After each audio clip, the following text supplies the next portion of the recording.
James, we've got another great episode this week with Sunil Rayan, CBO of Moloco. This guy has such an amazing background being at Disney, at Google, at McKinsey. You probably couldn't think of someone better to run a company as the chief business officer. Yeah, I think the most fascinating thing about Sunil is that, he was building ad products at Google, like obviously kind of from like that FANG perspective. And then he went over to Disney and ran, basically the equivalent of like a digital network. And then now he's back on this DSP side. So he has just such a unique perspective that I can't think of anyone that we've talked to that has. So, I think when he talks about his past experience and sort of the landscape, he's definitely someone I think that people should pay attention to. And his track record is just unbelievable. Yeah, it's a pretty fascinating conversation, just bridging the gap between media and apps and CTV and retail media and what's taking place. But instead of us trying to describe it, let's let Sunil do it. So let's just get into the episode. Let's go. Welcome back to another episode of Taking Inventory. This week, we're welcomed by Chief Business Officer of Moloco, Sunil Rayan. Sunil, welcome to the podcast. Thanks, guys. Thanks for having me. Excited to be here. We're excited you're here. Let's get right into your background. You've been to a lot of places. You've had a lot of big jobs. Would love to hear about your journey, starting your career to now leading up business at Moloco. Sure. I have had a little bit of a non-templated career, if I may call it. I studied engineering, computer engineering. I got into software. And then funnily enough, I started building CRM systems and then got more interest on the business aspect because most of the people who were using CRM systems were sales guys. And once I started working closely with them, I developed, a little bit of a interest in, how do you help convince customers about buying specific solutions? And I made the shift saying, understanding technology, let me go and see if I can be on the business side. And then, I basically specialized in CRM systems and wanted to do something different. I got into McKinsey, again, non-traditional, didn't do an MBA. They were like, oh, we like people with domain expertise. Let's give you a shot. So I thought I'll go there for 2 years. I ended up spending almost 8 years advising customers on how to grow their business. And then after that, I went to Google and I built this understanding of, how to use technology to enable businesses. So I started off in Google about 2012, helping build the SMB strategy. And if you think about it, Google was making probably like 20 to 30% of their revenue from SMBs. And they said, hey, this is a big growth area. Come up with a strategy on how we can grow AdWords more in the SMB area. Fast forward to now, I think, if I'm not mistaken, almost 60 to 65% of Google's revenue is SMB revenue. So huge growth driver.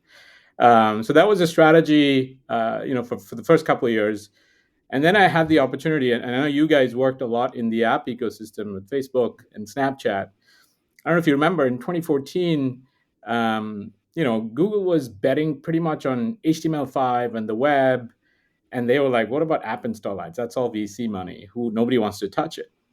And so they told me, it's like, hey, can you build out this business? We just saw Facebook's earnings come out and they said 80% of their growth is coming from app installs. I was like, okay. And I don't know if you guys remember, but Google bought AdMob, I think in 2009. And typically what they do is they go and rewrite the whole software, everything. So that took like 2.5 years. So it was a perfect time for me to say, okay, I can see we had a team of like 8 people globally and a new product that was coming out. And this whole concept, you may remember universal app campaigns. They're like, We're going to think about doing something like that, which would basically be 3 clicks and somebody can start a campaign. You don't have to pick whether it's search or YouTube. So that was my journey and into ads where they said, we have like 2 to 3% market share in the app ecosystem. Let's see what we can grow it. So fast forward that to 4 years, we got from 3% market share to 35% market share. We grew the team from like 8 people to 175 people. So that was a great journey, right? Like introducing this new product and shifting people from manual campaigns to automated ML-based automated campaigns. That's what I did. And as you know, 50% of the app ecosystem is games. And I've always been a person who takes something, scales it, and then hands it off to somebody else so we can go scale something else. And at that time, 2018, personally, I felt like I'm in the ads ecosystem. There's two players that dominate, Google and Facebook. I don't want to be in a duopoly because we don't innovate in a duopoly. So I'll tell you honestly, I told some of my colleagues, like, I'm done with ad tech. I want to go to something new.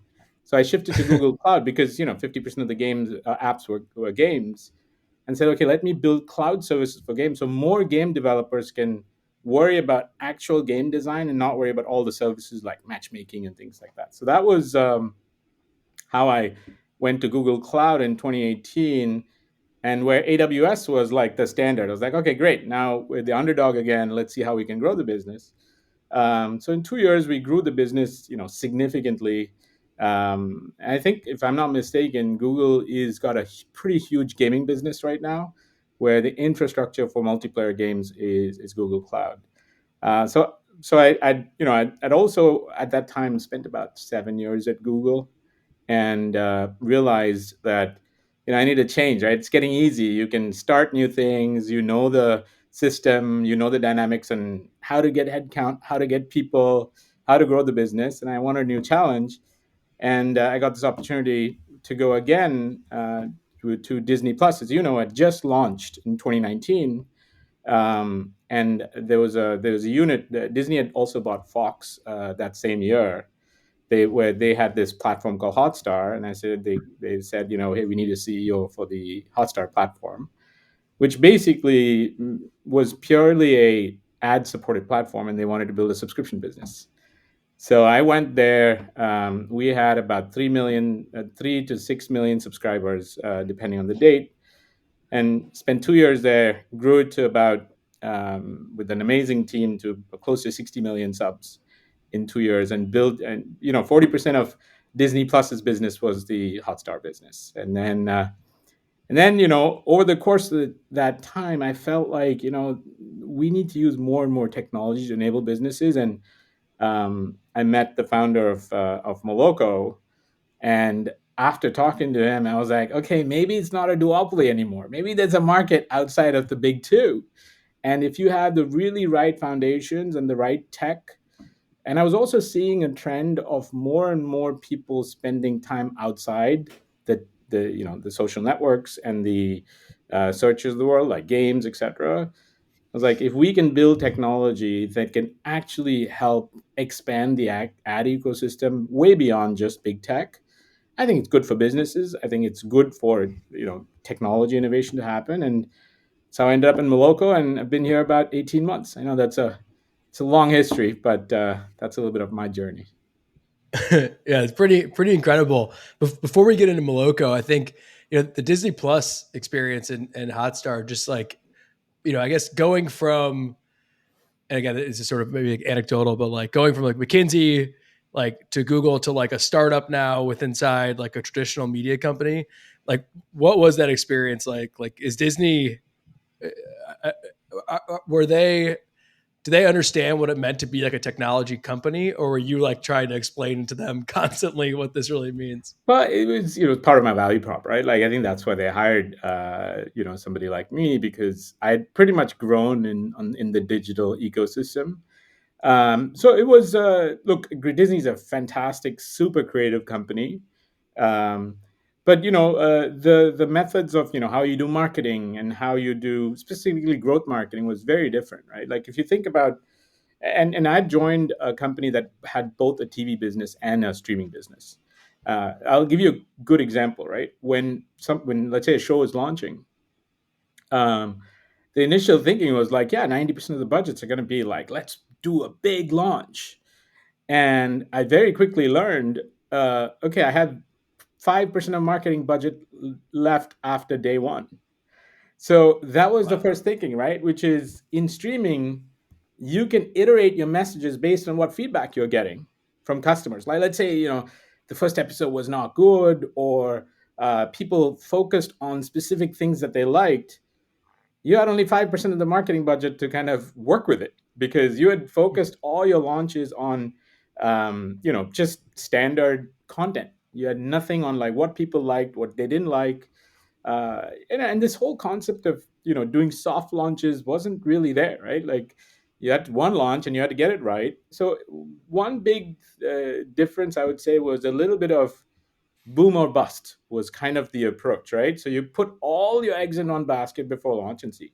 Whereas, the world that we all come from, it was a little bit of test and iterate, right? When you're launching games, you do soft launches, you figure out what the feedback is. You either go change the content or you change your marketing strategy. So one of the things I said, look, let's not spend all the budget. Let's keep 70%. Launch is still important. Let's keep 60 to 70% of the budget. But let's use the other 30% based on feedback we're getting so we can change our marketing messages. People really like this part, right? Reviews from X, Y, and Z for the first 10 minutes is different from the first 30 minutes. So picking which pieces of content people actually liked was like, I would just say small changes, but this is where fundamentally the whole concept of, how do you scale, how do you use the money effectively to scale was some of the things that we put in place. Well, hearing you talk about that is funny because Peacock earlier this year did the playoff where they spent over $100 million as this one, as you put it, boomer bust, right? This is either going to work or it's not. And we're going to get subscribers and we're going to see there's zero iteration. And on the other end of the spectrum is Netflix, which seemingly puts out content constantly and tweaking their thumbnails and putting games. I'm curious, one, like on the Peacock strategy, if you have an initial reaction there, but kind of in the dynamic between maybe more traditional like a Peacock and kind of a newer age media company like a Netflix, like where you lean more towards and where you think the future leads.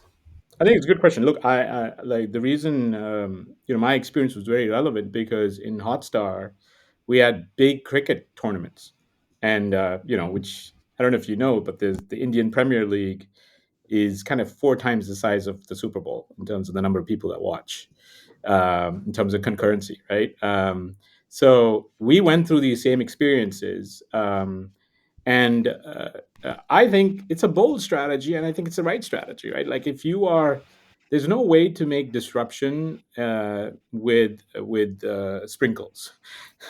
You got to make some big moves if you want. So I actually think it's good because most of these events, right? If I generally think about content and subscription offerings, like Peacock is a subscription offering.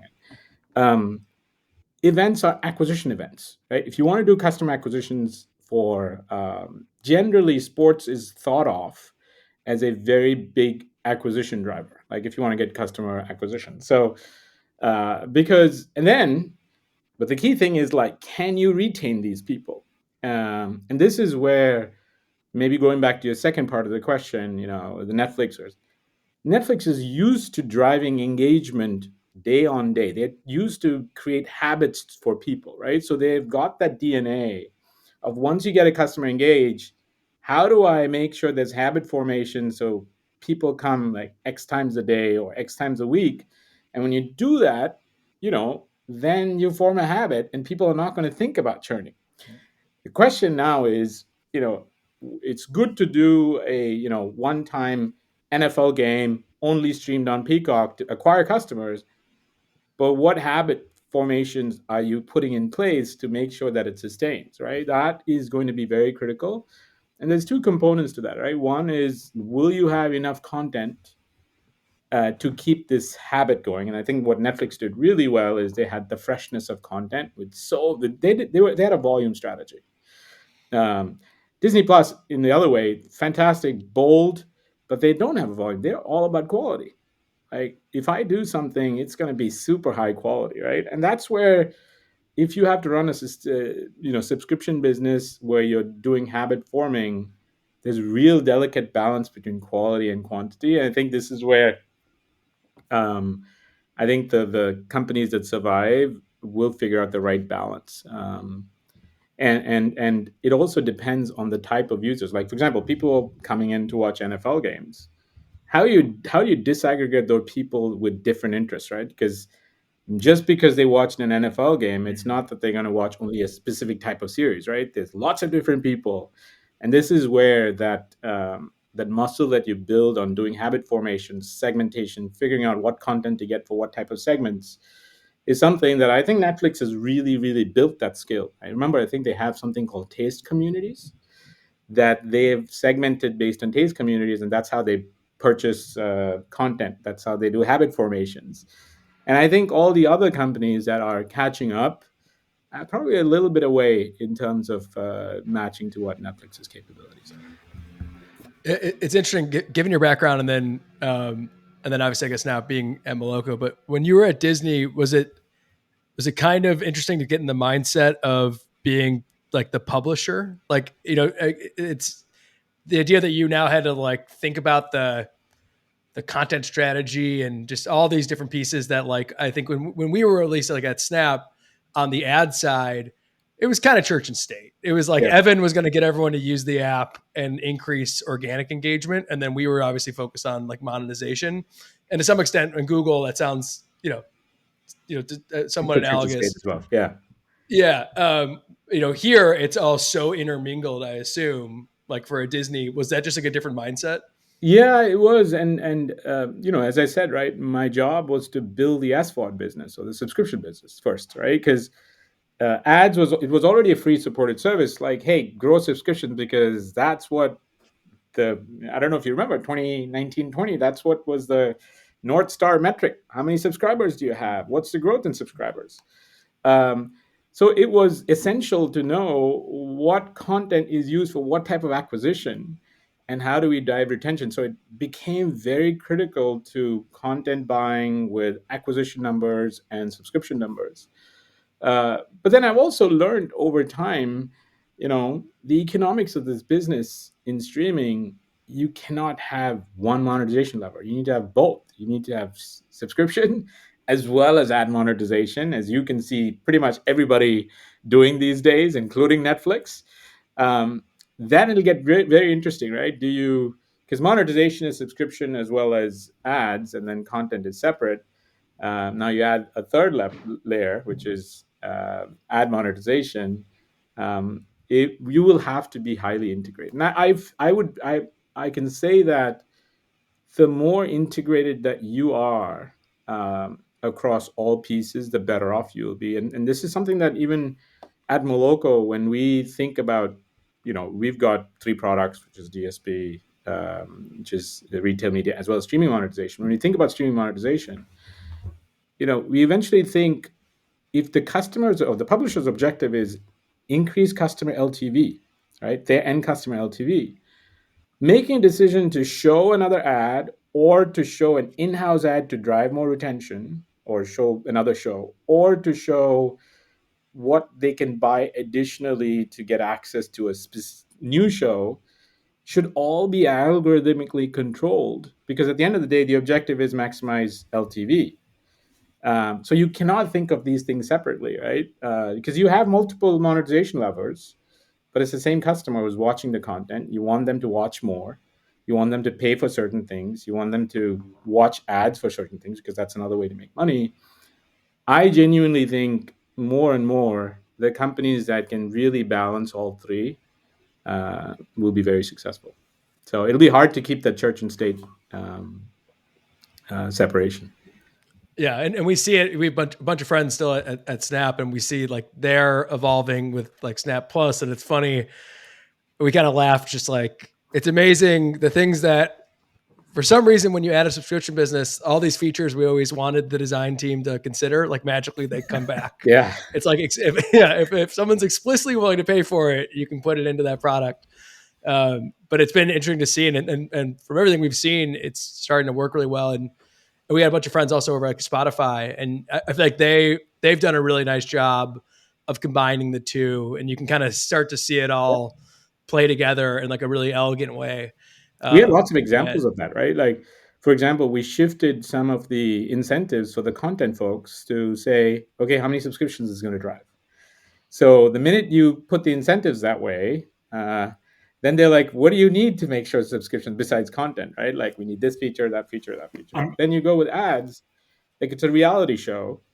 A lot of the reality shows is subscription that will be driven, but you can also drive ad revenue because you have product placements in the reality shows. So the design of the reality shows starts with monetization in mind, both on subscription as well as on, more on the ad side, right? Because you have to sell a package. You say, if it's a reality show in a house, you say, okay, what are all the kitchen stuff going to look like? Let's go advertise. Let's go sell ad packages for all these guys. So Were you um, reading at Disney? Were you like sitting there reading the scripts and like reading those packages when you no, we were? had experts. I mean, Okay. I didn't, but look, I was a novice. Right? I'm a tech guy. I'm not a Yeah. creative guy. But we had fantastic creative people, and this business has grown historically outside of streaming.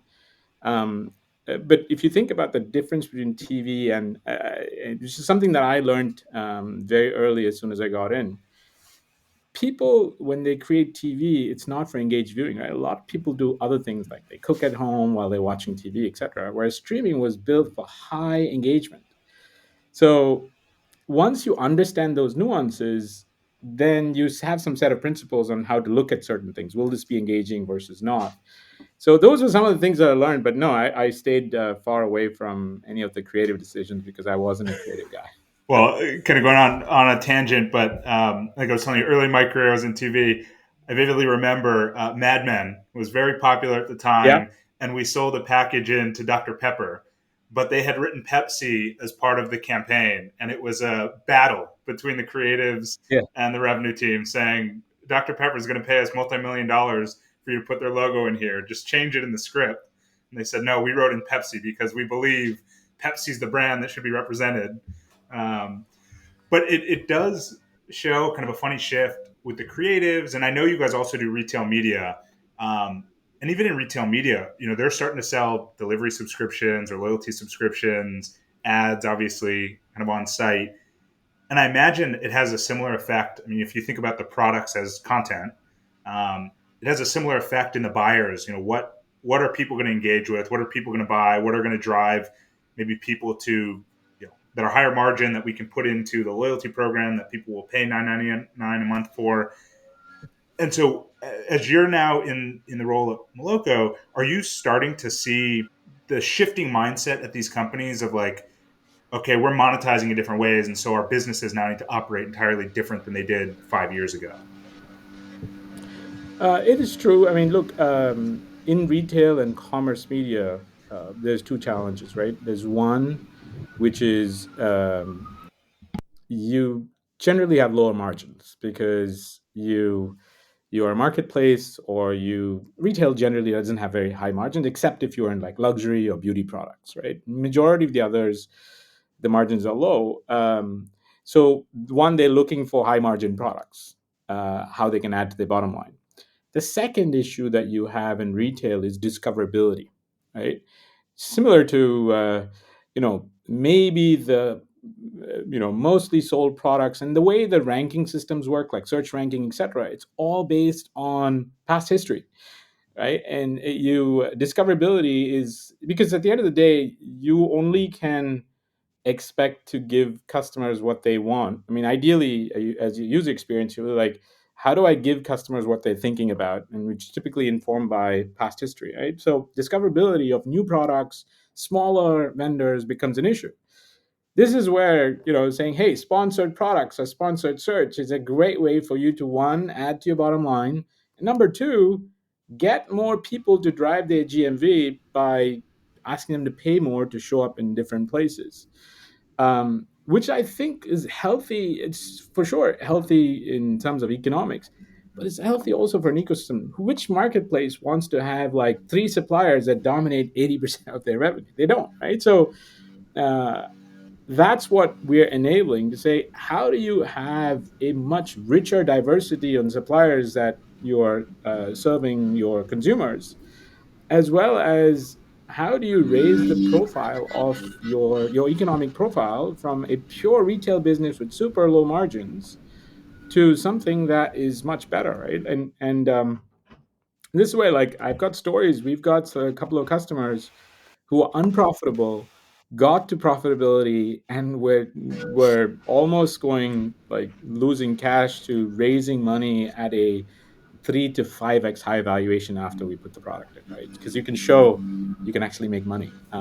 That's what really attracted us to get into retail media, is like the margins are not great. They have great user loyalty or consumer loyalty.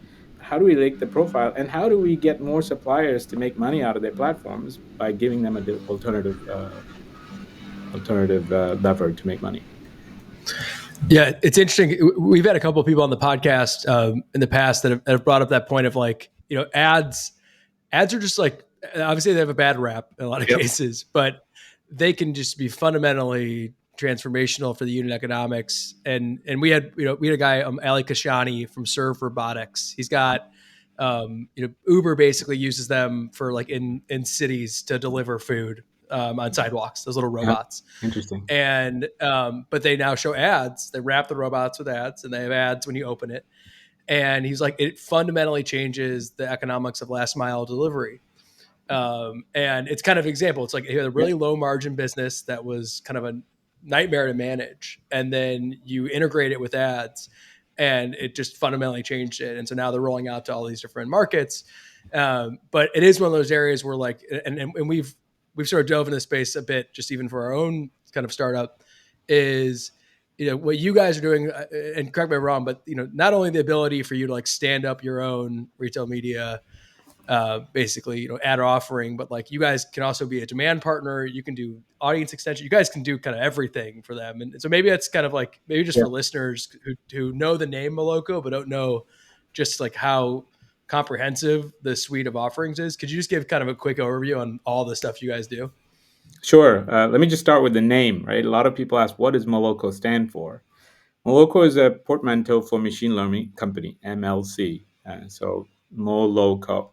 And it wasn't something that we came up with just now. Moloco is a 10-year-old company.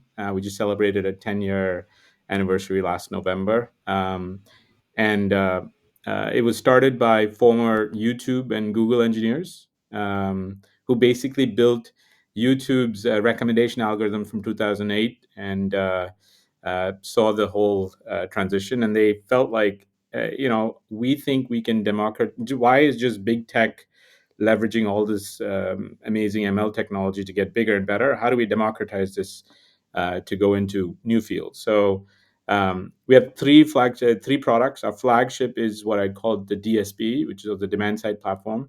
We primarily serve mobile app developers, and I would say we are like the number one performance DSP in the world in terms of size now. So just to add a little bit more nuance to the definition is we pretty much provide outcome-based advertising for app developers for ads that are outside of the walled gardens. We process more than $1 billion in gross spend. We've grown about 5x in the last 5x in the last 2 years, 10x in the last 5 years. Second, we said, okay, and this technology was all built through deep learning, machine learning algorithms. So we said, why don't we leverage the same technology that we built for DSP to white label it for on-site ads for commerce companies or marketplace companies? So we are in many places the basically the performance ads platform, which does sponsored search, sponsored recommended ads for many marketplaces and retail companies. And the third, similarly, we also saw typically in the streaming space, a lot of the ads that are done are pretty much how we did it on TV, right? We just ported the same approach, just let's insert ads between shows. But then it was also sold as CPMs and brands. And one of the things that we think is going to happen as a shift is more and more advertising is going to go towards outcome-based advertising. They're going to measure some kind of outcome. I mean, YouTube has already started it, right? They call it engaged ads. They call it TrueView ads. So we have now got a few clients on streaming, which are using our ad stack which eventually we of course do brand ads right now, but we want to bridge to helping them sell more outcome-based ads. And again, that's where the machine learning technology is leveraged as a synergy across the other two as well. So now that's the basic products. Of course, we can combine all these things, right? We can go to a retail media offering and say, we provide you the white label tech that you need to run performance ads on site. But if people want to do audience extension, they can leverage our DSP technology to re-engage with those customers. We do that in food delivery, for example, in beauty, in furniture retail, etc. And then on the we do the same thing on the streaming side as well.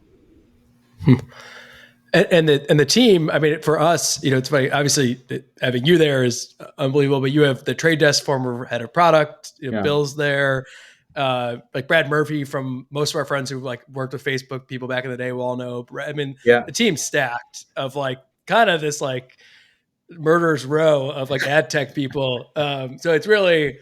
I think more people like. I feel like it's like right now a little still kind of almost inside baseball about like what you guys are building, but I think everyone knows that it really is on the path to being kind of incredible. And you solve the problem for the most sophisticated advertisers in reality, which are the app developers. I mean, those are, it's just a fundamentally different set of problems and different kind of complexity of business models. And so it feels like it's very obvious to take that to these other areas. Sorry, Jim, I was just going to say, right, this is one of the things why I also joined Moloco, because Moloco was started by core engineers. I don't know. I have seen a lot of ad tech firms that have started by business people.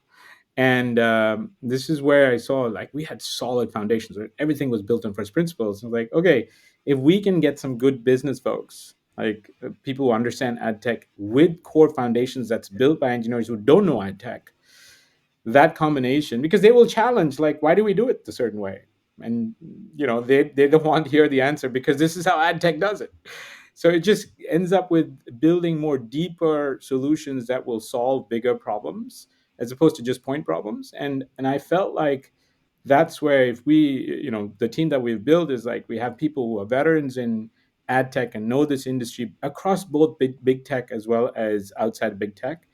But if we have core engineers who just love technology and have built this from scratch in a way that is built on really solid foundations, it could help and create something really unique in the market. It's also really interesting that you guys started with the most sophisticated marketers, the app advertisers that look at LTV, retention curves. They have multi-revenue businesses, whether it's ad, subscription, freemium, all of that. Yeah. And now you've gone to retail media and streaming, which are, as we've already talked about, a little more traditional and starting to move into maybe some new DNA. But what has that education process been like to be like, look, you've got a ton of data. We've got really powerful machine learning. Like, let us help you build a real business here. Like, how has the response been? Like, what have you had to bring them up to speed on? Oh, it's a great question. Look, I always use this analogy, right? Like, I think we started, of course, with gaming advertisers. I did the same even when I was both in Google Ads as well as Google Cloud. The reason why I think gaming is always pushing the forefront of innovation and sophistication, right? So I'm sure you guys know even the story about like when games wanted GPUs because of their graphic cards could not do that, and then now GPUs are the standard compute for AI. It's a little bit of every innovation. So that's why we felt like, look, let's start with gaming because it's sophisticated, because it'll open up innovation in so many other areas. Gaming advertisers focus primarily on performance, right? I don't think they did any brand ads. I don't remember gaming ever doing brand ads. And then slowly, as you started to see more new consumer apps coming in, it was the same philosophy, right? Like, let's do performance ads, and like, who are the people who do performance ads? It's folks like Moloco, etc.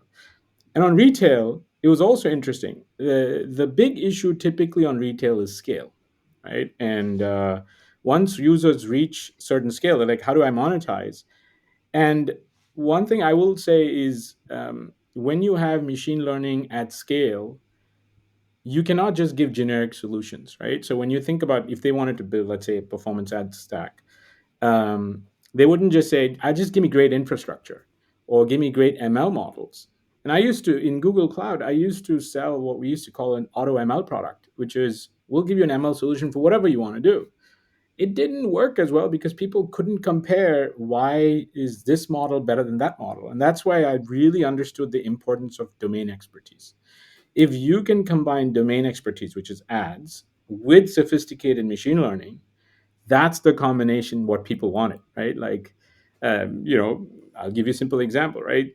Predicting what a user value is going to be so you can price the right ad is not just enough. You need to figure out how much budget do you have left to spend during that day. It just, there's so much complexity, so it's just not, no standard person come up with this, right? You need a lot of domain expertise, because the ad ecosystem is, they're measuring multiple metrics. They're putting budgets per day. There's only limited amount of inventory available in a day. You have to spend the budgets per day, and as a result, that's what we try to educate the customers. Building an ML model for ads is not the same building an ML model for, let's say, a search algorithm. Because in a search algorithm, you're just looking at people coming in and what product to show.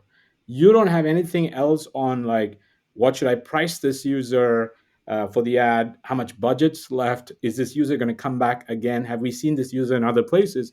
It just adds a lot more complexity. And more people, believe it or not, actually have separate algorithms for organic search versus search ads. And this is something that Google learned too, right? Their ads for what to show which user is very different from the search results, the organic search results. Once people get that, then they're like, okay, we don't have the expertise. We want you in because we think you will build us a better ad tech stack than our internal teams would. So that's, it's a little bit of learning curve and educating them on why it's not as simple to build.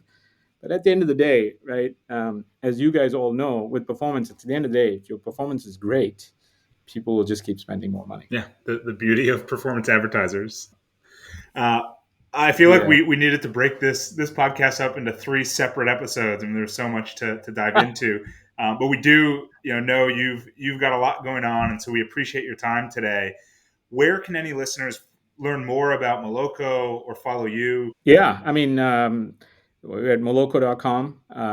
So we talk about all 3 of our products. I'm also on LinkedIn as well as on Twitter at Ryan Tech, RAYANTEC. And we've got an amazing team of sales, marketing, and engineering and product folks that we all can get people in touch to. But again, our core mission is, how do we help companies grow with the power of machine learning? One thing I didn't talk about is, if you think about most of the ML use cases that at least you saw in the last 3 to 5 years, were all on cost optimization, route optimization, etc.